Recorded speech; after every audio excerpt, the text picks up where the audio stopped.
All right, welcome back to the Elias Makos Show as we catch up on what's happening in Montreal's visual effects industry. Now, you may know this already, right? Montreal is one of those hubs worldwide for video effects production. Some of the most favorite movies and TV shows that you watch, well, the VFX, it happens in this city. However, there has been hit after hit to the industry. If you recall the pandemic, there were Hollywood strikes. Right now, all of those streaming companies, they're cutting back, and it has led to a loss of jobs. Apparently, a 42% drop in the number of employees in the Montreal VFX industry between 2022 2023. Our next guest, a victim of some of those cuts. He's a visual effects worker, and he's now looking for his next gig. Oba Ameziane-Hassani is on the line. Oba, welcome to the program. Oh, yes. Thank you for having me. And I got to say right off the top, looking at your IMDb, right, and looking at your resume of the things you've worked on, you have that IMDb that a lot of people would relish, whether it's Black Panther, War for the Planet of the Apes, and seeing some of the recent stuff, the latest edition of Scream and that kind of stuff. So you got the resume here. Why don't you tell our listeners, from your perspective, what is happening in the VFX industry in this city? Well, it's pretty complex. There's a few things that have happened since last year. You had the actor and writer strike and the decline of content being created.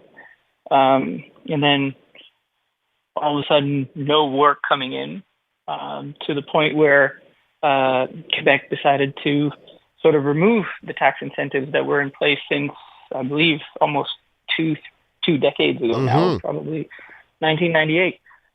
And with that, it even makes it harder for content to be created here. So that further impacts the capability of bringing work to Montreal and Quebec. So let me ask you, because Montreal's right up there, right, on the VFX side of things, and there's a few other hubs of note. Correct me if I'm wrong. I'm thinking like Los Angeles, London are big hubs. I think there's some other ones in Europe as well. Is it affecting all of the hubs equally, or is Montreal particularly hard hit?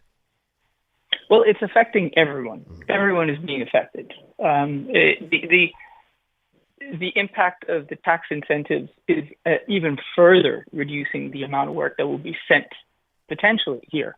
Now, I don't know if it will or will not, but the evident impact is from the writers' strike and the decline of content being requested. So when I say decline, I mean the streamers and the studios have reduced the amount of shows being produced, and that was impacted by three strikes, if I'm not wrong. Yeah. Two of them being last year, in the summer of last year, was the writers and actors, and this summer it was an impending strike, which I don't think effectively happened, but that was in the U.S., which were the Yahtzee strike. That would be the on-set crew. So where does that leave you? Why did you tell our listeners here about losing your job and the struggle it's been to get another a VFX role? I mean, it's not just myself. This is like a whole community here. It's a fantastic community to begin with. Made up of extremely talented artists, tech, sort of, I would say, like programmers and so on and so forth. It's a lot of people being unemployed, with studios sort of letting go, if not 300 to 400 people in one go, putting us in the market looking all for the same job, making it really hard for everybody to find a job. So everybody's competing. Say for one job, you have like hundreds of applicants. And that's not just here in Montreal. That's everywhere. Everywhere. I'm not limiting myself to just applying here in Montreal at this stage. It would be lovely to stay here. However, the reality is that at this point, after 6 months of unemployment, you look for work anywhere you can find work. Well, and that's the one thing that concerns me is that we end up building something quite special in this city over 2 decades, as you mentioned before, with the tax credits, and then we may be at risk of losing it. So, how do you see this going? How do you see this going forward? Do you see any light at the end of the tunnel here for the industry? Well, without joking about it, yes. I hope something starts coming back. I mean, obviously, this is not us that drive it. It's obviously you would call it fans or the people who watch movies, right? Fewer streamers, fewer content being created, fewer moviegoers, fewer content being created. So but it's like going to an empty concert hall and going, well, we'll continue making music and concerts. If there's nobody coming, you can't make them. You're not gonna sell your music. Oba, I'm one of those people that watches the credits. When a TV show or a movie is over, I like to watch the credits. I always get, thank you. I have a little bit of happiness when I see the Quebec logo at the end of a production because the VFX was done in this city. So I've got that. I have the pride for Quebec and this city and our connection with the VFX. I'm sure you have it as well. Have you had to now start to think about leaving the industry?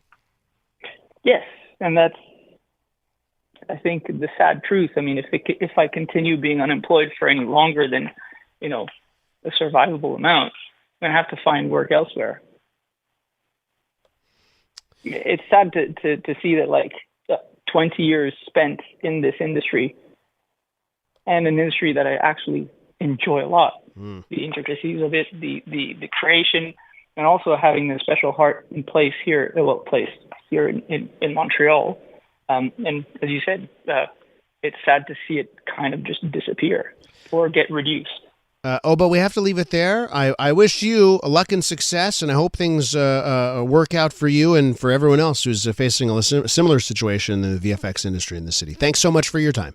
Thank you very much. That is Oba Ameziane-Hassani, visual effects worker in this city, and he's looking for that next role.